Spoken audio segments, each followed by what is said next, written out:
magandang araw mga kaibigan. So, yan. So, welcome back. Pag-usapan po natin ngayon yung kung paano i-upgrade yung marine engine natin, 7 HP. So, kung paano lagyan ng 24mm carb. Yan.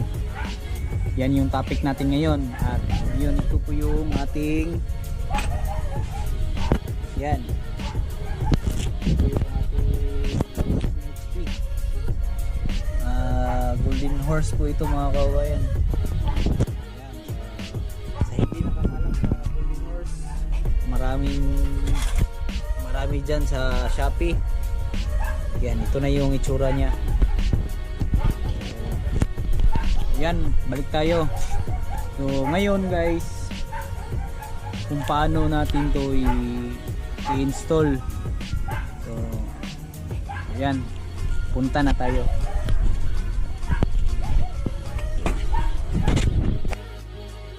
Ayan guys, mga kabayan. So kung paano ba i-install at gaano ba ka-accurate itong carb para sa 7 HP high speed. Yan. Yan. So bago kayo bumili ng ganito guys, yan, bago kayo bumili ng 24mm or 28mm, kailangan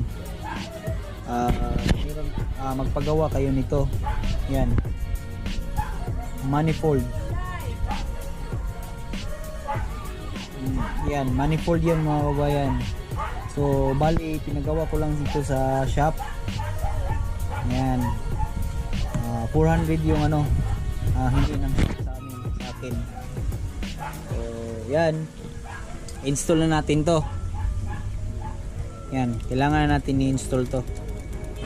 Tara.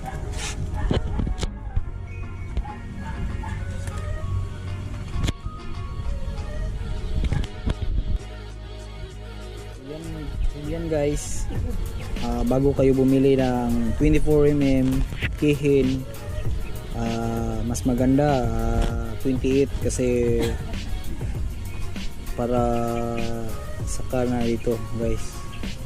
Bumili kayo ng ganito din, ito manifold adapter. Yan, tapos lagay nyo dyan, halop lang. Yan, gayo.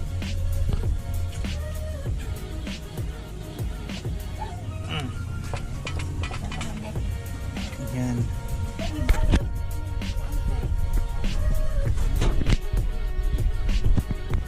Guys.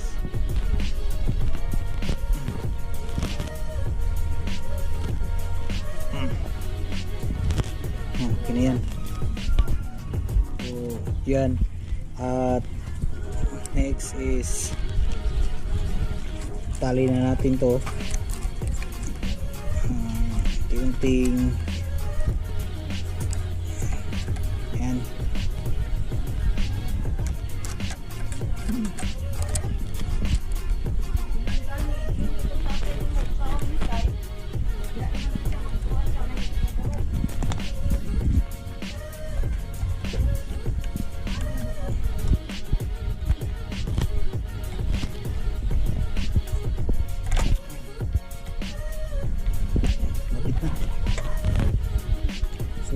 Sa mga nag-upgrade ng ano dyan, so tips naman sa mga nag-upgrade ng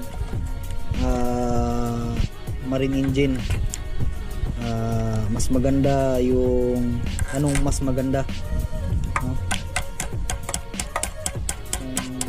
Anong mas makabuti sa ganitong or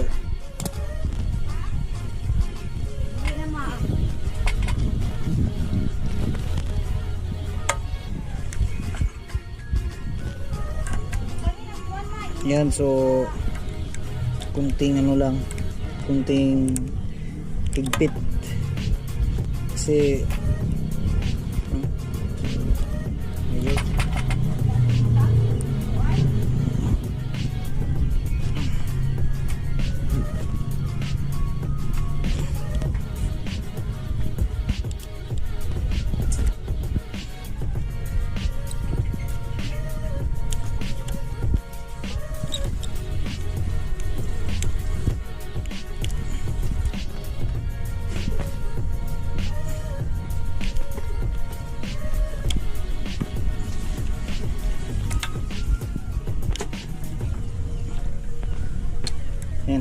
higpitan ng mga kababayan, no?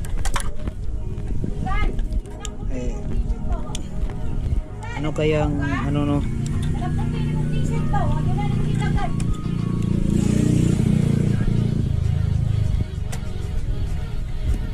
Yan, so higpitan na lang natin ng maigi.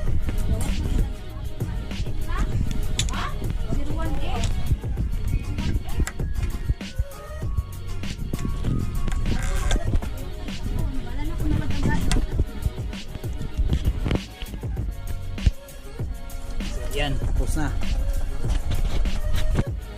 Next, kabit natin to sa gasolinador niya. Yan, yan guys. Kabit natin to. Uy. Yan.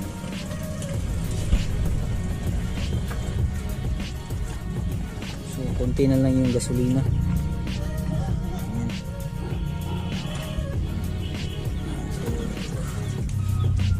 Kailangan natin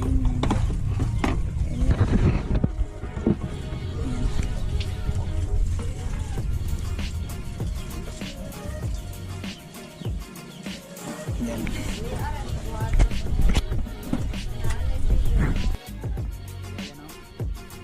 So paanda rin na natin check the ano paanda natin mga way.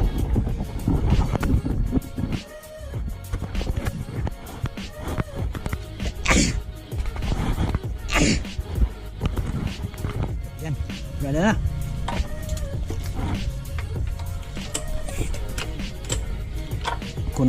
Kunin lang natin to.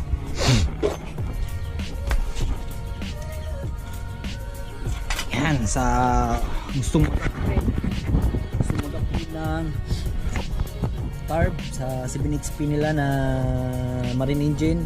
So yan, suggest ko sa inyo. Yan, Keihin 24mm. So dapat may manifold adapter kayo dito.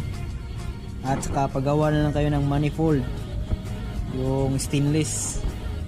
Yan, yung ano. Yan.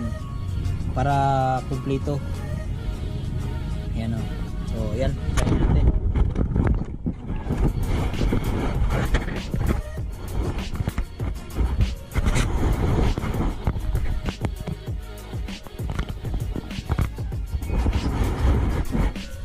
Yan. Try natin.